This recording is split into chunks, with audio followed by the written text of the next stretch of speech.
আসসালামু আলাইকুম রহমতুল্লাহ। আমরা টাঙ্গাইলের অন্যতম একটি স্থান, যেটাকে বলা হয় টাঙ্গাইল জমিদার বাড়ি, সেই জমিদার বাড়িতে এসেছি আজকে।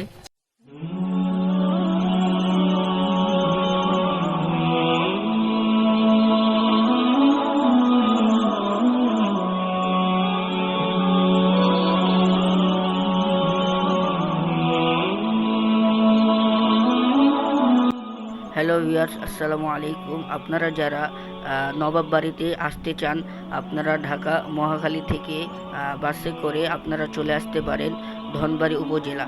সেখান থেকে ভ্যানে করে 5 টাকা দিয়েই আপনারা চলে আসতে পারবেন নবাব বাড়িতে।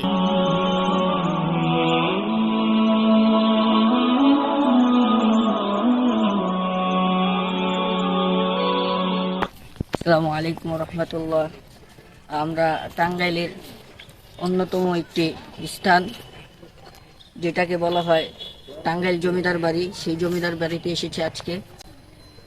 তো এই জায়গায় একটি প্রোগ্রাম ছিল, সেই প্রোগ্রামের উসিলায় আজকে টাঙ্গাইল জমিদার বাড়িতে এসেছি। তো আপনারা আমাদের সাথে থাকুন এবং টাঙ্গাইল জমিদার বাড়ি দেখতে থাকুন। 1910 সালে এই টাঙ্গাইল জমিদার বাড়ি প্রতিষ্ঠিত হয়। টাঙ্গাইল জমিদার বাড়ি আসলেই অপরূপ সুন্দর। আর অনেকেই টাঙ্গাইল জমিদার বাড়িকে জমিদার বাড়ি বলে, আর অনেকেই টাঙ্গাইল জমিদার বাড়িকে নবাব বাড়িও বলে।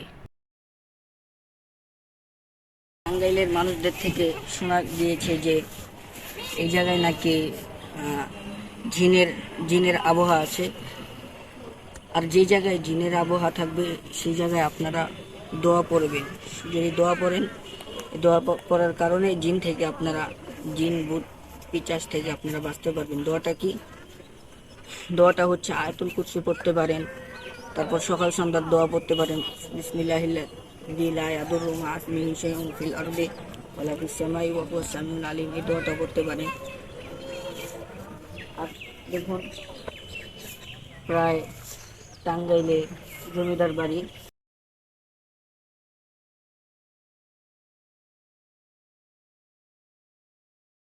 সেই জায়গায় জমিদাররা ছিল, জমিদাররা শাসন করত। এখন তারা নেই, কিন্তু তাদের বাড়িগুলো রয়েছে। ঠিক একদিন আমরা দুনিয়া থেকে চলে যাব, আমাদের বাড়িগুলো এইভাবেই থাকবে। এই কারণে দুনিয়াতে থাকাকালীন কিছু আমল করতে হবে, কিছু পুঁজি নিয়ে কবরে যেতে হবে। যদি কিছু পুঁজি নিয়ে কবরে যেতে পারি তাহলে আমরা সফল এবং কামিয়াব। আজকে তারা কত বড় লোক, তাদের কত সুন্দর বাড়ি গাড়ি তারা দুনিয়ায় রেখে আজকে 3.5 হাত কবরের নিচে, মাটির নিচে চলে গিয়েছে। এই কারণে আমরা চেষ্টা করব আল্লাহর হুকুম এবং মুহাম্মদ সাল্লাল্লাহু আলাইহি সাল্লামের সুন্নাহগুলো মানার। এবং দেখতে থাকুন। ওই পুরনো বিল্ডিংটা দেখাও।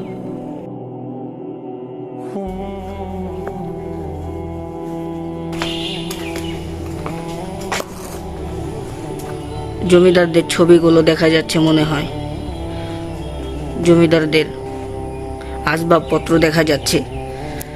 এগুলোই তারা ব্যবহার করতো আমার যথাসম্ভব মনে হচ্ছে।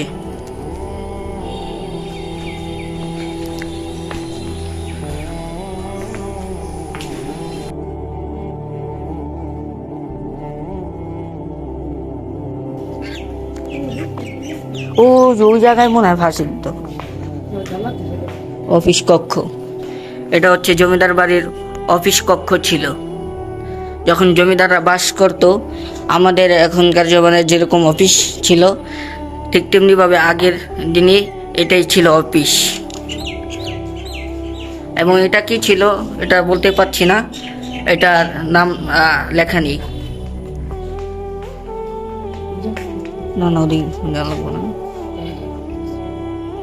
এই হচ্ছে জমিদার বাড়ির ভিতরের ভিউ।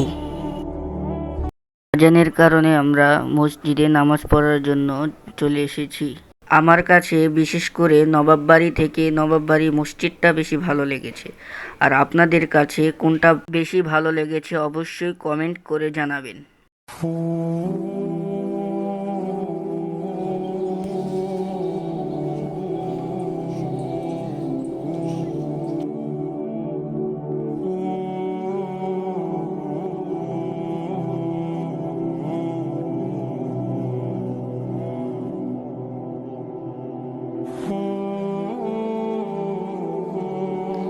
জমিদারদের পূর্বপুরুষদের কবর, জমিদারদের আত্মীয় স্বজনদের কবর হচ্ছে এগুলো।